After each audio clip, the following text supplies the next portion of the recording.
Hey everyone, my name is David Rosenbaum, and I did my paper on the NBA bubble and how they took a 48-hour boycott due to the Jacob Blake murder.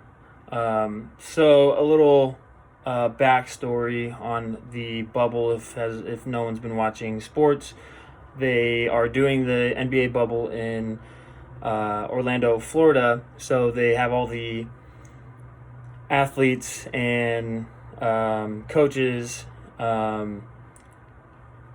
pretty much isolated in a hotel room for about 2 weeks prior to doing any games or practices. So once everyone tested negative, then they were able to continue on with the rest of their season.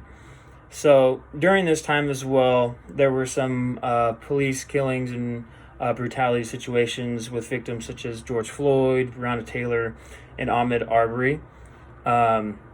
So during this time, the National Basketball Association was allowing each athlete to use their platform to speak up and shed light on the situation. So they used their jerseys, and instead of writing their own last name on the back of their jerseys like usual, they would use phrases such as Black Lives Matter, I can't breathe, enough is enough, how many more, and then vote. And then there's a ton more as well. But there was another athlete as well who name is Chris Paul. He actually took his shoes and wrote names of each of other victims that were killed due to police brutality.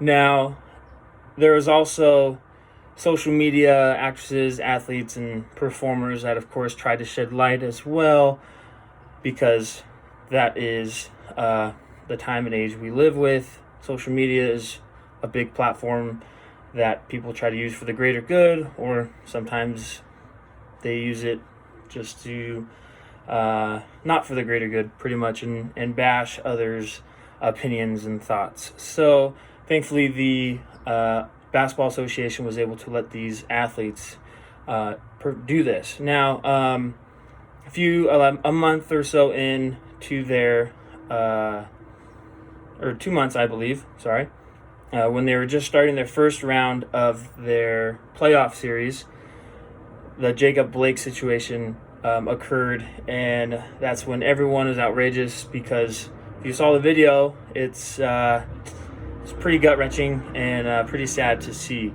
So all the players decided to not play later that day, and it was the association actually had meetings that whole day, and actually I think for those 2 days with all the athletes and the coaching staff, and they were actually about to cancel the rest of the NBA season due to this horrific situation. So, but they were all able to come to an agreement of the athletes being able to go on interviews and discuss how they feel and their own situations they've dealt with racial inequality as well. So this was actually really important because it talks about pretty much freedom of speech and how we can use it for the greater good, and especially those that are famous actors, athletes, they're able to use this to help shed light on everyday situations. Because there was an instance in the book, there was a game called The African Dodge. As anyone read that, it was actually an recreational activity they used at the YMCA, which they would actually throw baseballs at a black person's head that is exposed through a backdrop. And then later on, that game turned into a dunking booth where you throw the ball into the target, and then they'd fall into the water.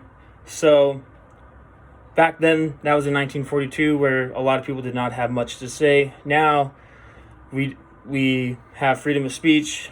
Everyone is able to speak of some platform, and thankfully the NBA let these athletes do so in such a manner as well. So real quick to wrap this up, this is really important for rec professionals as well, because now we are being aware of our actions and words, and they can actually be a lot powerful to help everyone shed light in a positive way, and hopefully shed awareness to our communities as well.